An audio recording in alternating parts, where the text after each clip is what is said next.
Peri engineering, arts and science, pharmacy, nursing மற்றும் பிசியோதெரபி கல்லூரிகள் சென்னை இந்தியாவில் சிறந்த உள்கட்டமைப்பு கொண்ட கல்லூரிகளில் ஒன்று. 100% வேலை வாய்ப்பினை உறுதி செய்யும் சாதனை. ஆயிரக்கணக்கான பிற கல்லூரி மாணவர்களுக்கும் வேலை தந்த பெருமை. பெரி, எங்கள் கண்களில் உங்கள் கனவுகள்.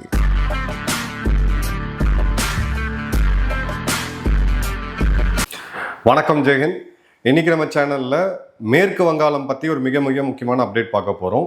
3 முக்கியமான சம்பவங்கள் நடந்திருக்கு. இந்த 3மே நம்மளோட நேஷனல் செக்யூரிட்டியை நேரடியா ஒரு வகையில பாதிக்கக்கூடிய ஒரு விஷயம். ஃபர்ஸ்ட் என்ன அப்படின்னு பார்த்தீங்கன்னா, கிரவுண்ட் ரிப்போர்ட் நம்ம கேட்கறது ஹக்கிம்பூர் செக் பாயிண்ட். இது நார்த் 24 பார்கனாஸ் அப்படின்னு சொல்லக்கூடிய இந்த எல்லை மாவட்டத்தில் இருக்கக்கூடிய ஒரு மிக முக்கியமான இந்தியாவையும் பங்களாதேஷையும் கனெக்ட் பண்ணக்கூடிய ஒரு செக் பாயிண்ட் இது.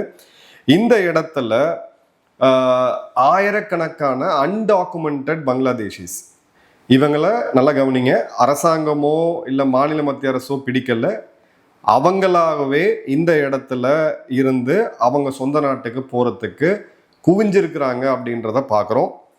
இந்த இடத்துல நம்மளுடைய மேற்கு வங்கத்துடைய கிரவுண்ட் ரிப்போர்ட்டர்ஸ் அவங்ககிட்ட போய் பேட்டி எடுக்கிறாங்க. ஏன் சடனாக போகிறீங்க அப்படின்ற போது, எங்கள் ஆதார் கார்டெல்லாம் நாங்கள் இங்கே தூக்கி போட்டு போகிறோம், இதுக்கு மேலே இங்கே இருந்து பயன் கிடையாது அப்படின்றதும், ஆதார் கார்டை யார் கொடுத்தா அப்படின்னா இதுக்கு முன்னாடி இருந்த மம்தா அவர்களுடைய அரசாங்கம் கொடுத்ததாகவும் ஓப்பனாக இன்னைக்கு வந்து பார்த்தீங்கன்னா இந்த பேட்டிகள்லாம் சமூக வலைத்தளங்களில் வைரல் ஆகிட்டு இருக்கு. இப்போ இந்த இடத்துல ஒரு கிளியரான ஆன்டி இன்ஃபில்ட்ரேஷன் டிரைவ் அப்படின்றது எடுக்கப்பட்டிருக்கு. ரெண்டாவது, அதை அரசாங்கம் பப்ளிசைஸும் பண்ணுறாங்க. அதுக்கு மீடியா பப்ளிசிட்டி கிடைக்கும் பொழுது எங்கே மாட்டிக்கிட்டால் நம்ம ஜெயிலுக்கு போகக்கூடிய ஒரு சூழ்நிலை வருமோ, இல்லை இந்த இடத்துல இனிமேல் இருக்கிறது நமக்கு பிரச்சனை ஆகிடும் அப்படின்னு சொல்லிட்டு சாரையாக மக்கள் அங்கேருந்து பங்களாதேஷிகள் வெளியேறதை நம்ம கிளியர் கட்டாக பார்க்க முடியுது. ஸோ இப்போ அங்கே இருக்கக்கூடிய மாநில அரசு டிடெக்ட், டெலீட், டிபோர்ட் அப்படின்ற பாலிசி, 3D அப்படின்ற பாலிசி வச்சுருக்காங்க. நம்ம ஏற்கனவே இதை பற்றி நிறையா பேசியிருக்கோம். முதல்ல இந்த இல்லீகலாக தங்கியிருக்கவங்களை கண்டுபிடிக்கிறது, அவங்களுடைய அடையாள அட்டைகள், அவங்களுடைய நம்மள கவர்மெண்ட்டில் இருக்கக்கூடிய அந்த ரெக்கார்ட்ஸை டெலீட் பண்ணுறது, பிறகு அவங்கள டிபோர்ட் பண்ணுறது. இந்த ஃபார்முலாவில் நிறைய ஹோல்டிங் சென்டர்ஸும் இப்போ கிரியேட் பண்ணுறாங்க அப்படின்றத பார்க்குறோம். ரொம்ப பார்த்தீங்க அப்படின்னா இதில் ரொம்ப ஆக்டிவாக இருக்கிறது நார்த் 24 பார்கனாஸ் மற்றும் மால்டா மாவட்டம். மால்டா மாவட்டத்தில் கிட்டத்தட்ட பார்த்தீங்கன்னா 3 ஹோல்டிங் சென்டர்ஸை கிரியேட் பண்ணியிருக்காங்க, சந்தன் பார்க் மற்றும் இங்கிலீஷ் பஜார் ஏரியாவில். அதே மாதிரி இன்னொரு இடம் அப்படின்றது முர்ஷிதாபாத்லேயுமே பார்த்தீங்க அப்படின்னா அங்கே இருக்கக்கூடிய பதர்பூர் மற்றும் பத்மாபவன் பஞ்சாயத்து ஆஃபீஸில் ஒரு ஹோல்டிங் சென்டரை கிரியேட் பண்ணியிருக்காங்க அப்படின்றத பார்க்குறோம். அதே மாதிரி பார்த்தீங்க அப்படின்னா ஹக்கிம்பூர் கிட்ட இவங்க பங்களாதேஷ்லேருந்து வெளியில் போகக்கூடியவங்க, அதாவது இந்தியாவிலேருந்து பங்களாதேஷ் போகக்கூடியவங்களுடைய பயோமெட்ரிக்ஸையும் இப்போ இவங்க பிஎஸ்எஃப் எடுத்துக்கிட்டு இருக்காங்க. அவங்களோட கைரேகை மற்றும் ரெட்டினா போன்ற விஷயங்களையும் எடுத்துக்கிட்டு இருக்காங்க. ஏன்னா பயோமெட்ரிக்ஸ் ஒன்ஸ் எடுத்துட்டோம் அப்படின்னா இவங்க திரும்ப வந்தாலும் இவங்களை கண்டுபிடிக்கிறது அப்படின்றது ஈஸியாக இருக்கும். ஹக்கிம்பூரில் இந்த 2-3 நாட்களில் மட்டும் கிட்டத்தட்ட 1600க்கும் அதிகமான இல்லீகல் பங்களாதேஷிஸ் தானாகவே வெளியேறி இருக்காங்க அப்படின்ற செய்திகளும் வருது. அதே மாதிரி பார்த்தீங்க அப்படின்னா இன்னொரு சைடு பாகிஸ்தானுடைய பிஜிபி நைட்டு அந்த எல்லை பகுதிகளில் டார்ச்சை கையில் வச்சு ஃப்ளாஷ் பண்ணி அவங்க நாட்டு மக்களை நாங்கள் ஏற்றுக்க மாட்டோம் அப்படின்னு சொல்லி திரும்ப அனுப்பக்கூடிய கூத்தும் நடந்துட்டு இருக்கு. ஸோ கவர்மெண்ட் டு கவர்மெண்ட் ஒரு உடன்படிக்கைக்கு வராமல் இந்த மேசிவ் எக்ஸசைஸ் அப்படின்றது எந்த அளவுக்கு கிரவுண்டில் சேலஞ்சஸை சந்திக்கும் அப்படின்றது இது ஒரே ஒரு எக்ஸாம்பிள் நமக்கு தெளிவாக தெரியுது. இப்போ இது எல்லாத்துக்குமே பேசிஸ் என்ன, இது ஏன் இந்த சலசலப்பு இத்தனை வருட காலமாக ஆதார்ல இருந்து எல்லாத்தையுமே நம்மளுடைய சப்சிடிஸ் எல்லாமே அனுபவிச்சுட்டு இருந்த இவங்க சடனாக ஏன் ஷேக் ஆகுறாங்க அப்படின்னு பார்த்தீங்கன்னா, இந்த ஸ்பெஷல் இன்டென்சிவ் ரிவிஷன் சொல்லக்கூடிய எஸ்ஐஆர் இன்னைக்கு கடந்த தேர்தல் நடந்த பீகார் மாநிலத்திலேருந்து எல்லா மாநிலங்கள்லையுமே பண்ணப்பட்டிருக்கு. வாக்காளர் அட்டை இந்த பட்டியலை திருத்தம் செய்கிறது, இறந்தவங்களை எடுக்கிறது, சில பேர் 2 இடத்துல ஒரே ஆளுக்கு 2 இடத்துல ஓட்டு இருக்கும், அதை ரிமூவ் பண்ணுறது, வீடு மாறி போறவங்களுடைய பேர் எடுக்கிறதுன்ற மாதிரியான இந்த ரிவிஷனை பண்ணும்பொழுது பெங்காலில் இந்த குறிப்பிட்ட இடத்துல மட்டும் பார்த்தீங்கன்னா ஒரு 27 லட்சம் பேர் இந்த இடங்கள்லேருந்து மட்டுமே வாக்காளர் பட்டியலேருந்து ரிமூவ் பண்ணப்பட்டிருக்காங்க. வாக்காளர் பட்டியலிருந்து ரிமூவ் பண்ணும் பொழுது இங்கே என்ன நடக்குது அப்படின்னு பார்த்தீங்கன்னா, இதில் ஒரு அரசியல் வருது. இப்போ தமிழ்நாட்டில் எஸ்ஐஆர் ஸ்மூத்தாக நடந்து முடிஞ்சது. இப்போ ஏற்கனவே ஆளுங்கட்சியாக இருந்த திமுக வெளியில் போகும்போது அவங்க ஒன்றும் எஸ்ஐஆர்னால அங்கே தோத்தோம் அப்படின்லாம் பிளேம் பண்ணல. அதே மாதிரி பார்த்தீங்கன்னா அஸ்ஸாம்லேயோ இல்லை வேற மாநிலங்கள்லையோ இந்த மாதிரியான கூத்து எங்கேயுமே நடக்கல. ஆனால் வெஸ்ட் பெங்காலில் மட்டும் எஸ்ஐஆர் கடுமையாக எதிர்த்து எஸ்ஐஆர்னால தான் இவங்க தோத்தாங்க அப்படின்ற ஒரு பிம்பத்தை அவங்க உருவாக்க பார்த்தாங்க. பட் டெவில் லைஸ் இந்த டீட்டெயில்ஸ் நம்ம சொல்லுவோம். ஸோ டீட்டெயிலாக உள்ளே போய் பார்க்கும் பொழுது எந்தெந்த இடங்கள்லாம் எஸ்ஐஆர் இவங்க பண்ணாங்களோ, அந்த தாக்கம் அதிகமாக இருந்துச்சோ, வாக்காளர்கள் அதிகமாக போலி வாக்காளர்கள் ரிமூவ் பண்ணாங்களோ, அந்த இடங்கள்ல ஆக்சுவலாக பார்த்தீங்கன்னா டிஎம்சி அதிகமாக பெர்ஃபார்ம் பண்ணியிருக்காங்க, பிஜேபி செகண்ட் லெவலில் ஒரு பெர்ஃபார்ம் பண்ணியிருக்காங்க. ஸோ இந்த எஸ்ஐஆருடைய இது எஸ்ஐஆர் தவிர கான்ஸ்டிடியூஷனல் ரைட் டு ஓட்டை வந்து தடுக்குது, அரசியல் சாசனம் கொடுத்த உரிமையை வந்து தடுக்குதுன்னு சொல்லி ஒரு பெரிய கேஸ் போய் நேற்று சுப்ரீம் கோர்ட்ல அந்த தீர்ப்பு வந்திருக்கு.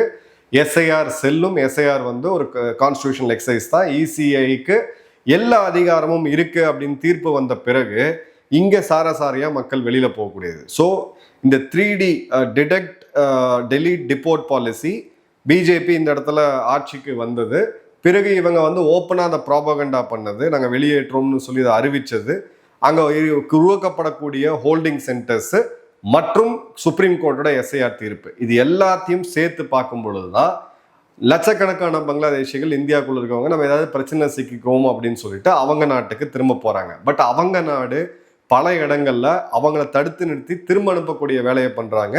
திரும்ப அனுப்பும் போது நம்மளுடைய பிஎஸ்எஃப் அவங்களுடைய ஹோல்டிங் சென்டர்ல வச்சு லோக்கல் லெவல் இந்த பேச்சுவார்த்தை நடத்திட்டு இருக்காங்க. எனக்கு தெரிந்து ஹை டைம் எப்படி வந்து டெமோகிராஃபிக் சேஞ்ச் அப்படின்றதுக்கு ஒரு கமிட்டி போடப்பட்டுச்சோ, இந்த இடம் ஒரு தற்காலிக ரீதியா ஒரு எக்ஸ்பீரியன்ஸ்டான ஒரு தலைவரை வச்சு இல்லை ஒரு பியூரோக்ராட்டை வச்சு ஒரு துறை இதுக்காக, ஒரு மினிஸ்ட்ரியை இதுக்காக உருவாக்கணும் அப்படின்ற சுச்சுவேஷன் நம்ம இருக்கிறோம் அப்படின்றது தெளிவாக பார்க்க முடியுது.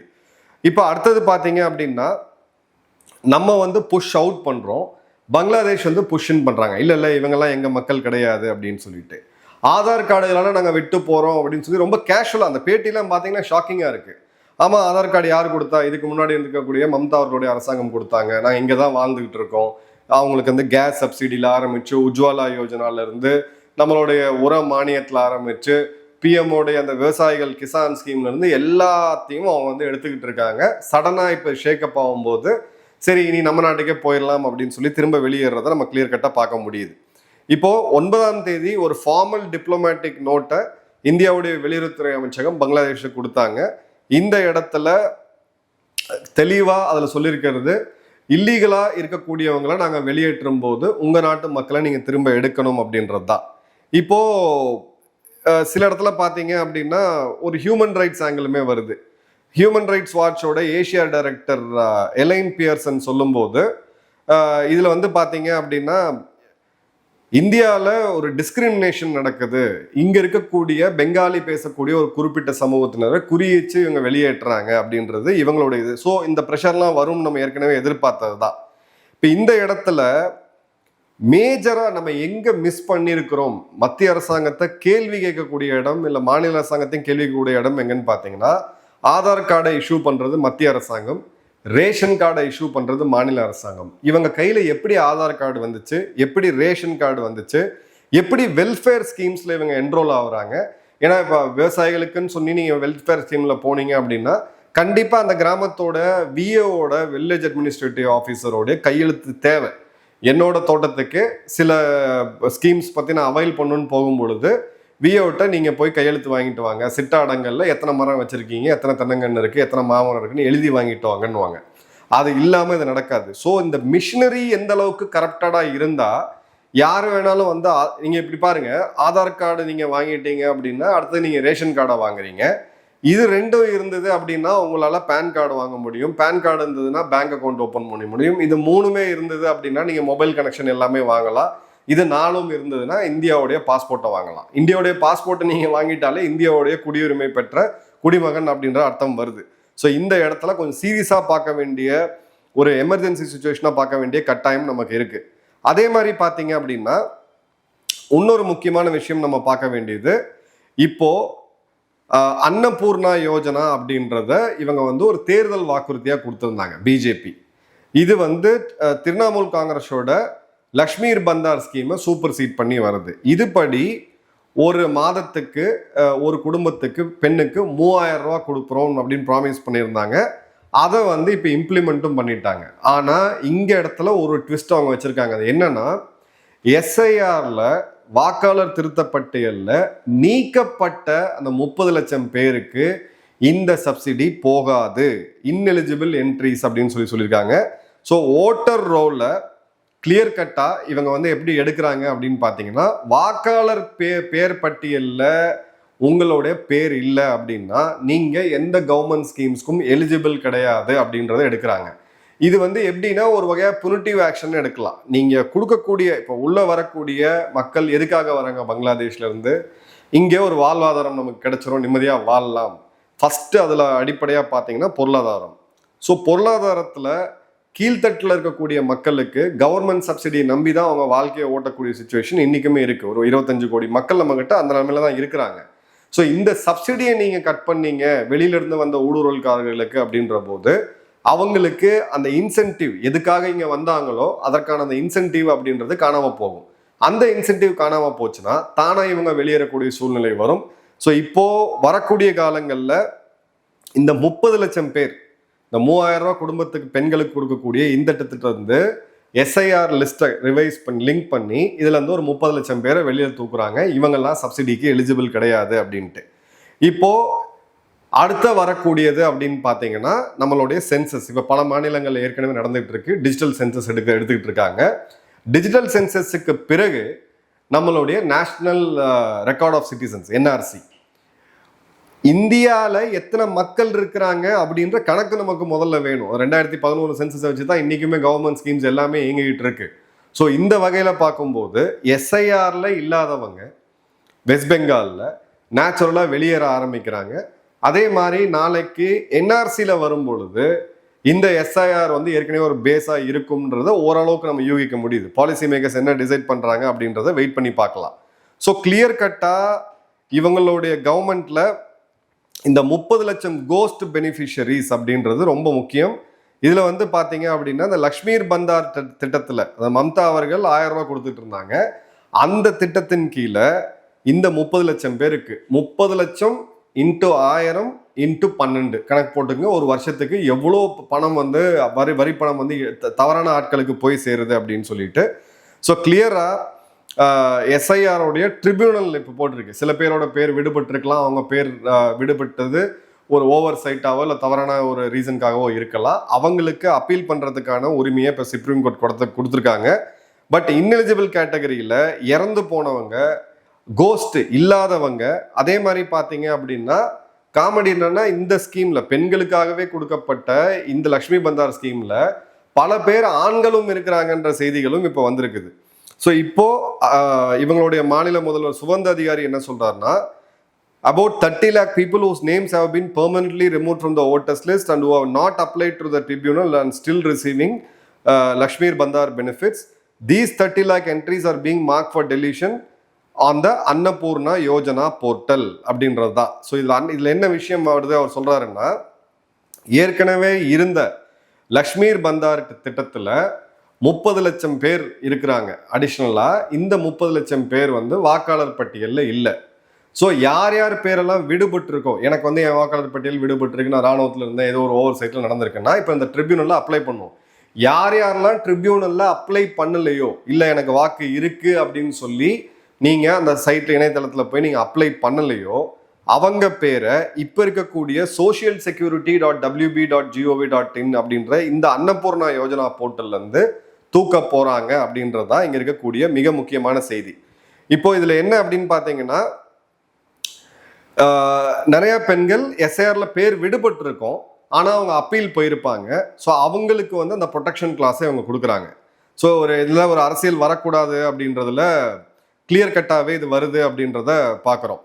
அதே மாதிரி அவர் என்ன சொல்லியிருக்காருன்னா, only nationalist Indian woman will get this money, இந்திய பெண்களுக்கு மட்டும்தான் இந்த பணம் கிடைக்கும் அப்படின்ற போது நான் இந்தியன்ஸ்னு அவர் சொல்றது வெளியிலிருந்து வந்த பங்களாதேஷிகளை அப்படின்றத பார்க்குறோம். அதே மாதிரி இது வந்து கையில் கொடுக்கக்கூடிய இல்லை ரேஷன் கடை மூலிமா கொடுக்கக்கூடிய பணம் கிடையாது. டிபிடின்னு சொல்லக்கூடிய டைரக்ட் பெனிஃபிட் டிரான்ஸ்ஃபர், ஆன்லைனில் வங்கிகள் மூலிமா கொடுக்கப்படக்கூடியது. ஸோ இது வந்து லக்ஷ்மி பந்தார் பெனிஃபிஷரிஸ் ஏற்கனவே இருக்கிறவங்களும் அவங்க அப்படியே ஷிஃப்ட் பண்ணும்போது புதுசாக நீங்கள் போய் அப்ளை பண்ணோம் அப்படின்றது தேவையில்லை. ஸோ இந்த இடத்துல எஸ்ஐஆரை கிளியர் கட்டாக இவங்க வெல்ஃபேர் ஸ்கீம்ஸோட லிங்க் பண்ணும்போது ஒரு மேஜர் மூவாக இதை வந்து நம்ம பார்க்கலாம். ஸோ கண்டிப்பாக இது வெளியிலேருந்து ப்ரெஷரெல்லாம் வர ஆரம்பிக்கும். அதெல்லாம் வந்து எதுவுமே நம்ம பண்ண முடியாது. நம்ம நாட்டுக்கு என்ன தேவையோ அந்த இடத்துல வந்து நம்ம இது பண்ணணும். இப்போ இந்த இடத்துல ரொம்ப முக்கியமாக நம்ம பார்க்கறது இந்த இந்தியா பங்களாதேஷுடைய கங்கை நதிநீர் ஒப்பந்தம் இப்போ முடிவுக்கு வருது டிசம்பரோட. அதை ரினியூ பண்ணணும், சீக்கிரம் பேச்சுவார்த்தை ஆரம்பிக்கணும் அவங்க தரப்பு கேட்டிருக்காங்க. இந்திய தரப்புல இருந்து ரொம்ப கிளியரா இந்த இல்லீகல் இமிகிரேஷன் இங்கிருந்து வெளியேற்றப்படக்கூடிய பங்களாதேஷிகளை அவங்க நாடு திரும்ப பெறத்துக்கான உறுதியை அவங்க கிட்ட என்ஷோர் பண்ணணும். மிகப்பெரிய ஷேக்கப் இனி வரக்கூடிய காலங்களில் ஆக்சுவலாக காத்துக்கிட்டு இருக்கு. டீட்டெயில் வீடியோவோட இன்னொரு டைம் சந்திப்போம். நன்றி, வணக்கம், ஜெயந்த்.